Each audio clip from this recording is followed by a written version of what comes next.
Palavra da Verdade, com Hernandes Dias Lopes. Meus amados, nós vamos abrir a palavra de Deus na carta do apóstolo Paulo aos Filipenses, capítulo 4. E nós vamos ler dos versos 6 ao verso 9. Filipenses 4, 6 a 9. A tônica dos cultos deste dia tem sido palavras de encorajamento para o povo de Deus. E eu gostaria de seguir nesta mesma toada nesta noite. Em Filipenses 4, 6 a 9 diz assim: não andeis ansiosos de coisa alguma. Em tudo, porém, sejam conhecidas diante de Deus as vossas petições pela oração e pela súplica com ações de graças. E a paz de Deus, que excede todo o entendimento, guardará o vosso coração e a vossa mente em Cristo Jesus. Finalmente, irmãos, tudo que é verdadeiro, tudo que é respeitável, tudo que é justo, tudo que é puro, tudo que é amável, tudo que é de boa fama, se alguma virtude há e se algum louvor existe, seja isso que ocupe o vosso pensamento. O que também aprendestes e recebestes e ouvistes e vistes em mim, isso praticai, e o Deus da paz será convosco. Eu queria pensar com você hoje como vencer a ansiedade. E eu estou seguro de uma coisa: eu estou falando para todos nós, particularmente para cada um de nós. Ou você não é uma pessoa ansiosa, ou você não lida com isso.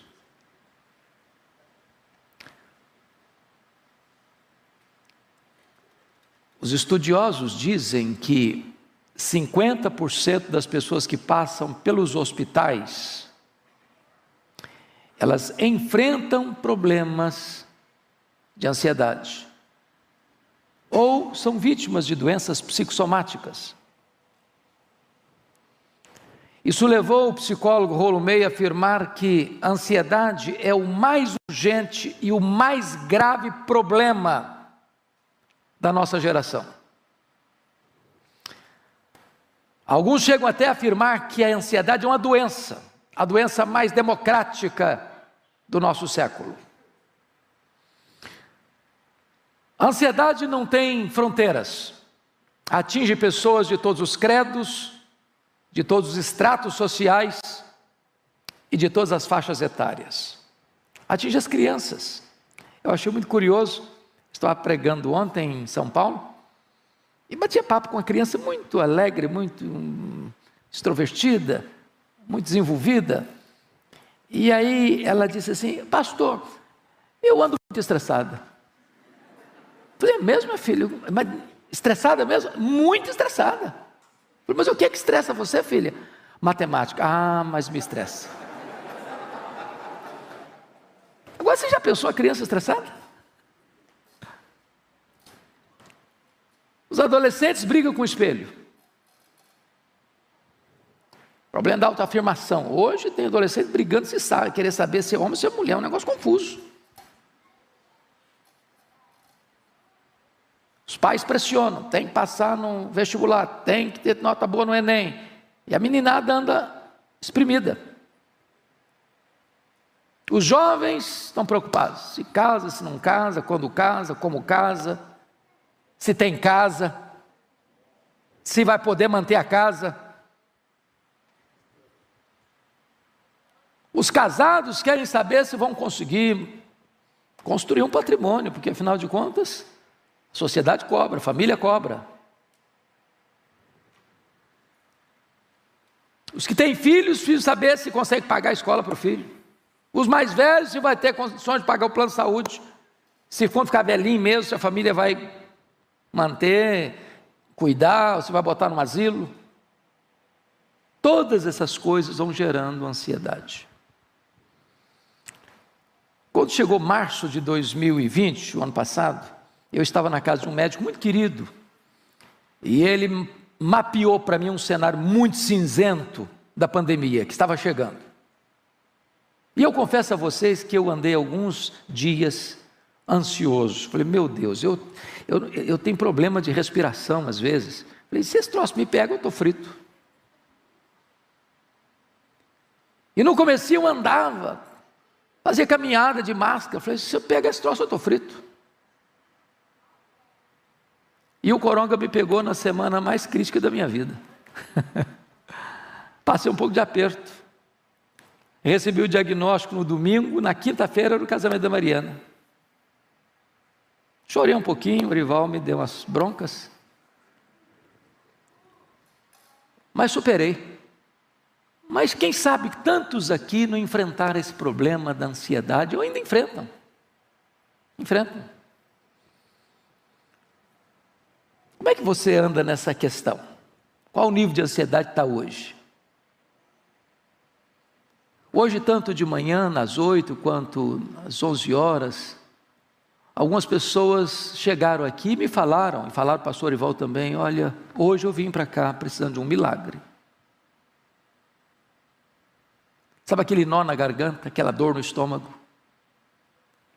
Aquele problema que vocês, ou Deus faz um milagre, ou não vou aguentar mais. Quem sabe você entrou aqui hoje com um problema muito grave para ser resolvido. Você precisa de uma resposta. Você não está dormindo direito. Você está ansioso, está angustiado, está com um nó na garganta, está com medo do amanhã. E esse texto, meus amados irmãos, vai lidar conosco nesta questão. E eu quero tratar de 3 situações aqui. Primeiro, o diagnóstico do problema. Segundo, o remédio para curar o problema. E terceiro, a cura do problema. Pregação do Evangelho, irmãos, não é uma espécie de B12 na veia para você sair daqui um pouquinho animado e amanhã volta tudo de novo. O Evangelho tem resposta para nós, tem solução para nós. Mas a primeira coisa que eu preciso entender é o problema, é o diagnóstico. O que é ansiedade, afinal? Para a gente também não achar que eu estou enfrentando uma situação e isso é ansiedade, quando pode não ser ansiedade. Por exemplo, a ansiedade não é você ser imprevidente quanto ao futuro. É correto ser cuidadoso com o futuro, até as formigas cuidam do futuro. Ajunta no verão para não ter que trabalhar no inverno. Então, quando você é previdente, você não gasta tudo que ganha, você faz uma poupança, você faz um investimento, você é cuidadoso, isso não é ansiedade não, isso é cautela, isso é sabedoria, isso é precaução, isso é prudência, não é ansiedade. Também ansiedade não é aquele negócio, corpo mole, entendeu? O cara é corpo mole, nos estudos, no trabalho, acorda tarde, vai dormir cedo, e tem que assistir todas as séries de Netflix que aparecem no mercado. É porque tem gente que, eu não sei, mas o dia dele tem mais horas do que a nossa, né? Porque o cara assiste tudo, sabe de tudo. Mas para fazer obras de Deus está cansado, está ocupado. Outras pessoas acham que ansiedade é viver livre de problemas. Não, Paulo estava preso, estava algemado, estava sendo acusado pelos irmãos dele, a quem ele amava, a quem ele dizia, eu preferia ser anátema, desde que os meus irmãos se convertessem. E ele está preso, algemado, enfrentando lutas, mas não está ansioso. Então, se você está enfrentando dificuldades, isso não é ansiedade, não. Então, o que é ansiedade, na verdade? Vamos pensar nas causas. Quando eu leio esta carta aos Filipenses, a conclusão que eu chego é que toda a carta lida com o problema da ansiedade. No capítulo 1 desta carta, a ansiedade pode vir à tona como resultado de nós olharmos para os problemas em vez de nós olharmos para Deus. Ô, gente, não dá para viver sem enfrentar problema. Isso é verdade, isso é fato. Você não está enfrentando problema porque você está passando aperto financeiro, não. Você está pensando que o pessoal rico não enfrenta problema, não. Enfrenta mais problema que você. Sabia disso? Que os ricos têm mais problemas? Alguém já disse que o cara mais feliz da vida é aquele que chega em casa cheirando graxa, toma um banho, come um bom prato de arroz com feijão e dorme a noite inteira bem dormida. Eu tenho um primo que tem muito dinheiro e eu disse: pastor Hernandes, o rico tem 2 problemas. Eu falei: é mesmo? Tem 2? Só 2? Eu falei: então quais são? Ele me disse: o primeiro problema é ganhar dinheiro, ganhar dinheiro, ganhar dinheiro, ganhar dinheiro, ganhar dinheiro, ganhar dinheiro. O segundo problema do rico é medo de perder dinheiro, medo de perder dinheiro, medo de perder dinheiro, medo de perder dinheiro. Ele vive nessa loucura a vida inteira. Então note você que quando você olha para os problemas, em vez de olhar para Deus, você pode ficar ansioso. Paulo estava preso. Os problemas eram muitos. E ele diz em Filipenses 1:12 assim: meus irmãos, eu quero que vocês saibam que as coisas que me aconteceram têm antes contribuído para o progresso do Evangelho. Ele olhou para as circunstâncias da vida de uma maneira diferente. Ele não perguntou assim: como eu estou sofrendo com isso? A pergunta era: o que isso pode proporcionar para que eu aproveite mais para pregar o Evangelho? Como essa situação pode abrir caminhos para eu dar mais testemunho? Ele estava preso e a igreja olhou para ele e foi mais encorajada a pregar. Ele estava preso e ele evangelizou a guarda pretoriana. Ele estava preso e escreveu cartas. Então, quando você estiver passando por um problema, não olhe para o problema, olhe para as possibilidades que Deus coloca diante de você em virtude desses problemas. Se você está dentro de um hospital, aproveite para você falar de Jesus para as enfermeiras, para os técnicos de enfermagem, para os médicos que chegam. Se você está enfrentando uma luta lá na sua casa, lá na sua vizinhança, aproveite para falar de Jesus e saber como as pessoas podem enfrentar o problema e ainda assim confiar em Deus. Se você olhar para a circunstância como Pedro se naufraga, se você olhar para a circunstância como Geazi, você só vê os exércitos inimigos. Se você olhar para as circunstâncias como os 10 espias de Israel, você vai dizer: olha, a terra é boa, mas tem gigante, não dá para nós, vamos ser engolidos. Tira os olhos das circunstâncias, olhe para o Deus que está no controle das circunstâncias. Segundo lugar, como é que você pode diagnosticar o problema da ansiedade? Quando eu vou para Filipenses 2, todo o capítulo 2 trata de relacionamentos complicados. Que para nós, você tem algum problema de relacionamento dentro da sua casa? Está estressando alguma coisa lá? Convivência não está legal? Está batendo cabeça com seu cônjuge? Os filhos estão relacionando-se tranquilamente uns com os outros e com vocês? Às vezes a maior fonte de estresse que uma pessoa tem brota dentro da sua casa. Preocupação com os filhos, preocupação com os pais, preocupação com os irmãos, preocupação com os avós. E na igreja de Corinto, na igreja de Filipos, os irmãos estavam batendo cabeça. Eles não pensavam concordemente. Até 2 irmãs da igreja, porque as mulheres não são de brigar, né? As irmãs são muito pacíficas. A Evódia e a Cinti que estavam brigando dentro da igreja.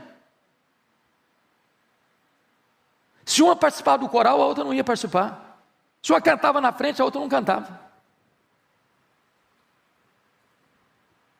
Meus irmãos, muitas vezes as pessoas roubam a nossa alegria e tiram a nossa paz e são fonte de ansiedade. Como é que você faz para lidar com essa gente complicada que você tem dentro da sua casa, você tem lá no seu trabalho, você tem lá na sua escola, você tem até dentro da igreja? Paulo responde assim: tende em vós o mesmo sentimento que houve também em Cristo Jesus. Ele, sendo Deus, não julgou como usurpação o ser igual a Deus. Antes a si mesmo se esvaziou, assumiu a forma de servo e se humilhou até a morte de cruz. Se você acha que a pessoa é complicada demais, pense no que Jesus Cristo fez por você. seus argumentos vão desaparecer. Mas o que nos deixa ansiosos? Quando você vai para Filipenses 3, tem um outro problema que deixa a gente ansioso, sabe o que é? Grana, dinheiro. Quem já ficou ansioso aqui por causa de dinheiro? Tem que pagar as contas, tem que juntar mais dinheiro. Você sabe que a Bíblia diz o seguinte, que quem ama o dinheiro dele nunca se farta. As pessoas mais complicadas com dinheiro, corrupção, negócio errado, e falcatrua e tal, não são os pobres não, são não. É gente que tem muito dinheiro, mas quer mais, quer mais, quer mais, quer mais, quer mais. No capítulo 3, versículo 19 de Filipenses, Paulo fala que tinha gente que só se preocupava, não é preocupava não, só se preocupava com as coisas terrenas. Gente que nunca está satisfeita. Eu recebi um videozinho muito legal há poucos dias, que eu achei fantástico. O camarada chegou num carrão, que é carrão assim, que custa mais de 400 mil. E aí ele está chegando assim, perto do aeroporto, que ia viajar, estacionar o carro dele, o colega dele, de aviãozinho particular, chiquésimo, custava milhões. Ficou infeliz. Infeliz. Aí chega de viagem, pega o carro dele, um colega dele encosta com um carrinho velho, fala, rapaz, o sonho da minha vida é ter um carro igual o seu. Aí o cara dirigindo um carro velho, lava o outro suado, de bicicleta, pedalando para o trabalho, fala, rapaz, o meu sonho é ter um carro igual o seu, porque eu ando de bicicleta. Aí o cara de bicicleta está pedalando, chega outro a pé, esbaforido, rapaz, o meu sonho é ter uma bicicleta, porque eu tenho que ir para pé para o meu trabalho. Aí o cara que está andando a pé, está reclamando, até que chega um de cadeira de roda. Eu falei, rapaz, eu queria tanto ter as pernas boas igual você, tem que andar numa cadeira de rodas. Moral da história? Não importa o que você tem, as pessoas, via de regras, estão insatisfeitas com o que elas têm. Se você não tiver um coração grato, você nunca vai estar feliz, e a ansiedade vai roubar a sua alegria. Bom, então vamos lá. Ainda no diagnóstico, na manifestação da ansiedade, tem duas coisas que eu preciso chamar a sua atenção. Porque ela pode vir com relação ao passado como culpa. E no Filipenses 3,13, pensa comigo no Paulo. Quem era Paulo? Antes da conversão dele, ele era um assassino. Mandava matar crente. Dava o voto para matar crente. E ele não matou pouco crente, não. Está escrito lá na Bíblia. Atos 26, versículo 10, que ele encerrou muitos santos em prisões, muitos, não poucos, muitos santos em prisões, e contra esses muitos dava o seu voto, quando os matavam. Agora o cara é convertido. Se Jesus não fizer uma obra linda para purificar a consciência das obras mortas, esse cara não vai ter condições de dormir, ele vai ter pesadelo, o sangue vai estar correndo na mão dele, ele não vai ter paz.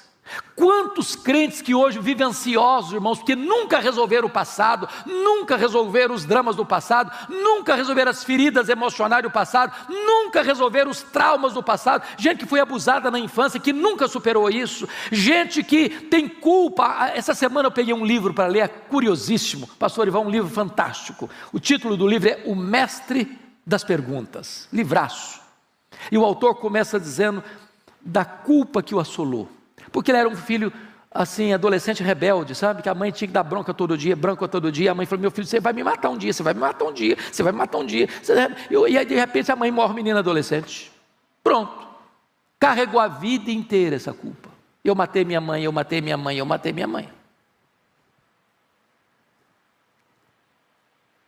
Quantas pessoas que vivem atormentadas pelo chicote da culpa, por problemas lá de trás, que nunca foram resolvidos convenientemente ao pé da cruz de Cristo, o sangue do Cordeiro. Certa feita eu fui aconselhado a pedido para orar por uma senhora, tinha 80 anos, e o filho me disse assim, pastor, o senhor pode visitar minha mãe? Eu falei, posso. Eu falei, mas por que você quer que eu visite a sua mãe? Ele me disse, a minha mãe é uma mulher triste, cronicamente triste, angustiada. Já levamos em médico, já levamos em psicólogo, já levamos em psiquiatra, já fizemos exame, já tomou todo tipo de remédio, nada resolve o problema dela. Disse, então vou lá. Cheguei, aquela mulher com o semblante abatido, olhar distante. Comecei a conversar com ela, Deus foi dando graça na conversa. Lá pelas tantas ela disse assim, eu quero ficar sozinha com o pastor. Quando eu fiquei sozinho com ela, ela me olhou nos olhos e me disse assim, pastor, eu sofro há 60 anos. Eu falei, o que foi, filha? Ela me disse, eu traí meu noivo. Ele nunca ficou sabendo. Eu me casei com ele, vivi muitos anos casada, já sou viúva há muitos anos, mas esse pecado está tão vivo na minha memória como se eu tivesse cometido hoje de manhã. Eu não tenho paz, eu vivo debaixo de um tormento, eu vivo numa masmorra, eu vivo debaixo do chicote da culpa. Quantas pessoas assim, irmãos? Eu falei para ela da graça, eu falei para ela do sangue do Cordeiro, eu falei para ela do perdão de Deus. Naquele dia aquela mulher se rendeu a Cristo, foi liberta, curada, restaurada, a alegria voltou na sua face. Eu discipulei essa mulher, batizei essa mulher e convivi com ela na igreja há mais de 10 anos, até o Senhor levá-la para a sua presença. Gente, precisa resolver o passado. Mas a ansiedade, irmãos, tem a ver com o futuro, com o futuro. Você fica ansioso não é com agora, você fica ansioso com o que vem para frente. É o medo do amanhã, é o medo do desconhecido, é o medo que não vai dar certo. Então tem gente que tem medo, e ela antecipa o sofrimento, como se o problema já estivesse acontecendo, sofre como se o problema já estivesse acontecendo, e estatisticamente 70% dos assuntos que nos deixam ansiosos nunca vão acontecer. Então sofre desnecessariamente. Bom, dito isto, eu gostaria que agora nós pudéssemos olhar essa questão da realidade, o resultado que a ansiedade produz negativamente na sua vida, tanto em reações físicas, como reações psicológicas, como reações espirituais. A palavra ansiedade na língua grega significa estrangulamento, ou puxar em direção oposta, como se você botasse uma corda no pescoço de alguém, duas pessoas puxando em direção oposta. É estrangular, estrangula suas emoções. Mais do que isso, a ansiedade vai roubar as suas forças, ela vai minar você, ela vai enfraquecer você. Você não fica mais forte, mais preparado para enfrentar o problema que virá, ou talvez nem virá, ficando ansioso hoje. Você se desidrata, você se estiola, você se enfraquece. Mas mais do que isso, o pastor Arival chegou a dizer isso hoje de manhã. A ansiedade é a voz da incredulidade, porque Jesus alertou isso. Os gentios que não conhecem a Deus é que se preocupam com todas essas coisas. Que comeremos, que beberemos, com que nos vestiremos. Então preste atenção nisso, aprenda a depender do provedor. Eu não sei se vocês tiveram já essa experiência, eu tenho de vez em quando. Tem dia que você está assim, tão angustiado, passando uma luta tão grande, uma pressão tão enorme, que você vai deitar, você não consegue direito dormir. Aí o dia amanhece. E quando o dia amanhece, parece que o problema foi dissipado. Aquele nevoeiro escuro vai embora. Aquela dor vai embora. A esperança brota. Um fato novo acontece. E a Bíblia diz, o choro pode durar uma noite inteira, mas a alegria vem pela manhã. As misericórdias de Deus se renovam a cada manhã. Então, em nome de Jesus, comece a desenvolver esta confiança de que você não está no controle, mas Deus está.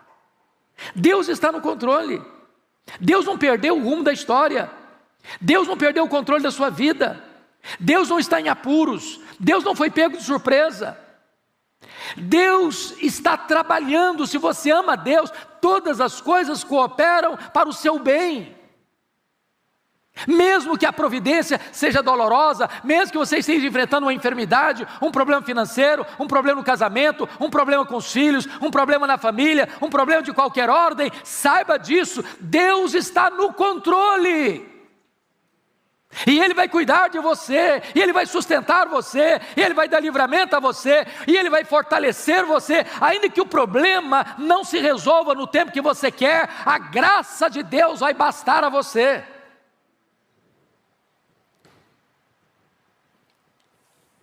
Então, isso me lembra o que George Miller, que foi um dos homens mais destacados de oração que a história conheceu, ele disse o seguinte: o começo da ansiedade é o fim da fé.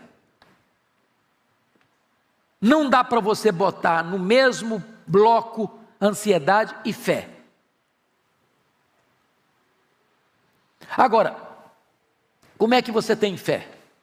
Porque às vezes a pessoa está querendo desenvolver uma vida espiritual mais robusta, mas ele só entulha a mente dele, o coração dele com coisa ruim. Ele passa de um canal para o outro, na televisão, no zap, e passa o dia inteiro assistindo só coisa ruim. Agora, você quer fé? Comece a ler a Bíblia. Comece a conhecer as promessas de Deus. Comece a alimentar a sua mente com coisa boa, para que você possa encontrar resposta, solução para o problema da ansiedade. Qual a resposta de Paulo aqui? Não andeis ansiosos de coisa alguma. Isso é ansiedade, isso é o diagnóstico. Vamos então para a questão do remédio que ele vai usar. Ele diz: não andeis ansiosos de coisa alguma, em tudo, porém, sejam conhecidos diante de Deus as vossas petições, pela oração e pela súplica, com ações de graça. Eu chamo a sua atenção para um ponto muito importante aqui. Muito importante aqui. Quando Paulo diz: em tudo, porém, sejam conhecidas diante de Deus as vossas petições, pela oração e pela súplica, com ações de graças, parece que ele está falando de 4 coisas, mas não está. Ele está falando de 3 coisas. A palavra oração aí é a mesma palavra para adoração. Então Paulo está falando de adoração, de petição e de ações de graças. Eu não sei se você já fez uma distinção clara na sua mente entre o que é adorar a Deus e o que é agradecer a Deus. A gente confunde isso. Você adora a Deus por quem Deus é, e você dá graças a Deus por aquilo que Deus faz. E você suplica a Deus porque Ele é seu Pai. Então quando você lida, como é que você lida com ansiedade? Você lida com ansiedade quando você começa a adorar a Deus. E para você adorar a Deus, você precisa saber quem Deus é. E você precisa entender que esse Deus é autoexistente, que Ele é infinito, que Ele é imenso, que Ele é eterno, que Ele é imutável, que Ele é onipotente, que Ele é onipresente, que Ele é onisciente, que Ele é transcendente, que Ele é soberano, que Ele está no controle do universo, Ele está no controle da igreja, Ele está no controle da sua família e da sua vida. No momento que você compreende isso, já começa a acalmar o seu coração. Quando você começa a entender a majestade de Deus, quão grande Ele é, quão magnífico Ele é, quão poderoso Ele é, quão extraordinário Ele é, como Ele está sentado no trono, como Ele é glorioso em suas obras, como Ele é perfeito em seus atributos, é aquele Deus soberano que mede as águas na concha da sua mão, que pesa o pó das montanhas em balança de precisão, que mede os céus a palmos, que espalha as estrelas no firmamento, e por ser forte em força e grande em poder, quando as chama pelo nome, nenhuma só delas vem a faltar. Quando Ele olha para as grandes nações da terra e considera todas elas como um pingo que cai num balde, como um pó numa balança de precisão, o seu coração começa a se acalmar. Quão grande é o seu Deus, quão magnífico Ele é. Paulo disse: se você adorar a Deus, você vai vencer a ansiedade. Mas você vai dar graças. Ô gente, via de regra, a nossa memória é curta para lembrar o que Deus tem feito. A gente é grato, só um pouquinho assim, ó. O que você tem para agradecer a Deus?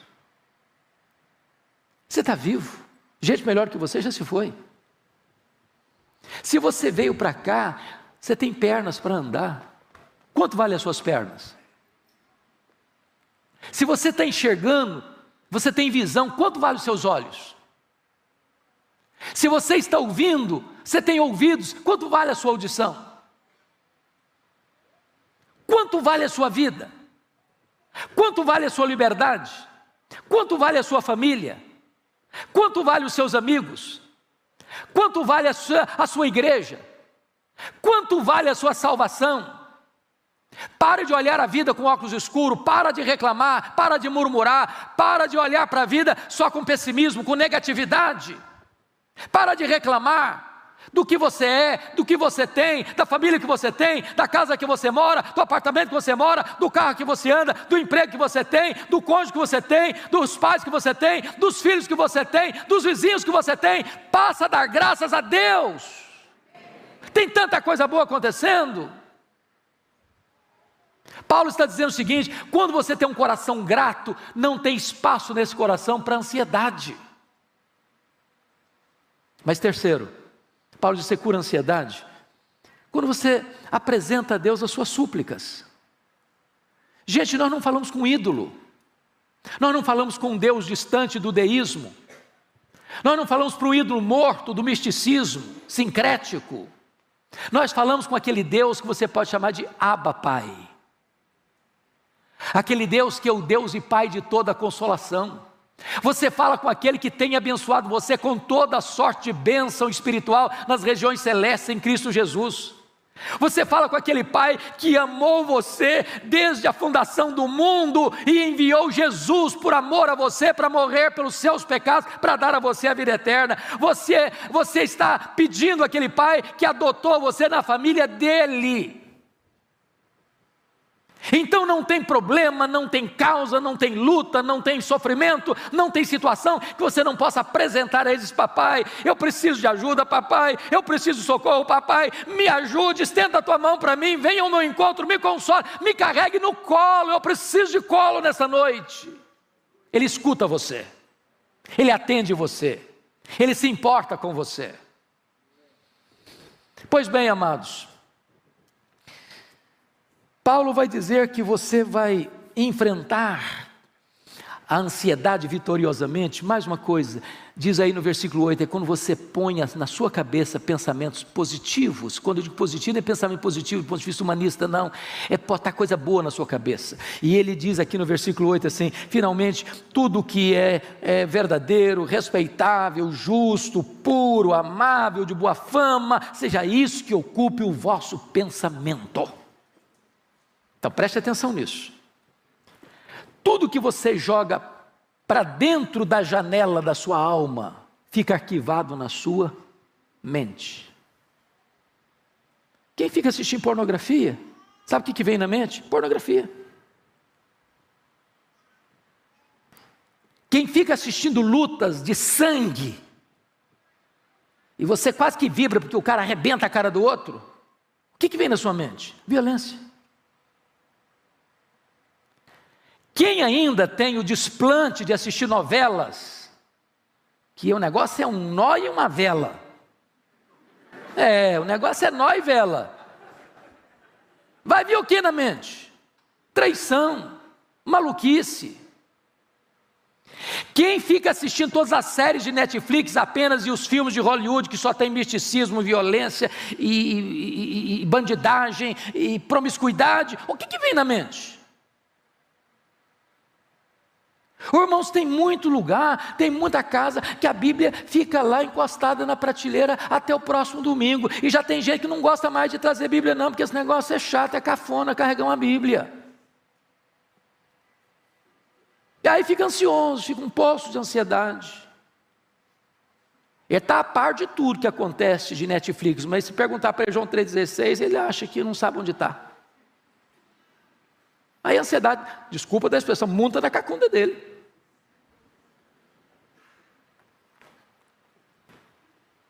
Como é que você resolve isso? Paulo vai um pouquinho além e diz o seguinte, versículo 9: olha, meus irmãos, tudo que vocês, olha aí comigo, Filipenses 3, 4, 9, olha aí, ele diz assim: e o que aprendesse, e recebesse, e ouvisse, e visse em mim, isso praticai. Tem muito crente que é teórico, só teórico, sabe tudo, é bom teólogo, conhece as correntes teológicas, decora a confissão de fé, decora catecismo de Westminster, cita as correntes teológicas, sabe o que é calvinismo, sabe o que é arminianismo, sabe o que é isso, sabe o que é aquilo, mas fica só nisso. Paulo diz, isso praticai. Para mim, quando li o livro Monge Executivo, uma frase valeu o livro. E a frase do livro foi essa, que valeu o livro. Ele diz o seguinte: você não é o que você sente, você não é o que você fala, você não é o que você promete, você é o que você faz. Faz. É isso que muda a sua vida. Bom, então terminando. Vamos ver agora qual é a cura. E Paulo, de uma maneira magistral, vai dizer no verso 7 algo sublime. E a paz de Deus, não é a paz humana, não é a paz do mundo, não é a paz de cemitério, é a paz de Deus. Não é paz com Deus, não é paz de Deus. A paz de Deus, que excede todo entendimento, ou seja, a pessoa vai olhar para você, você está passando luta, está passando sim, você está doente, pode estar doente sim, pode estar hospitalizado sim, pode ter enfrentado dor do luto, pode enfrentar dor do luto sim, mas essa paz excede todo entendimento. É aquilo que Paulo disse quando ele estava preso na masmorra, no corredor da morte: eu sei em quem eu tenho crido, e estou certo de que Deus é poderoso para guardar o meu depósito até o dia final. O cara está no corredor da morte e está animado. Essa é a paz de Deus, que excede todo entendimento. É aquela expressão do crente que está partindo, mas tem brilho nos olhos, tem gozo na alma, tem segurança no coração, tem certeza da vida eterna. E ele diz, essa paz é uma sentinela, porque vai guardar a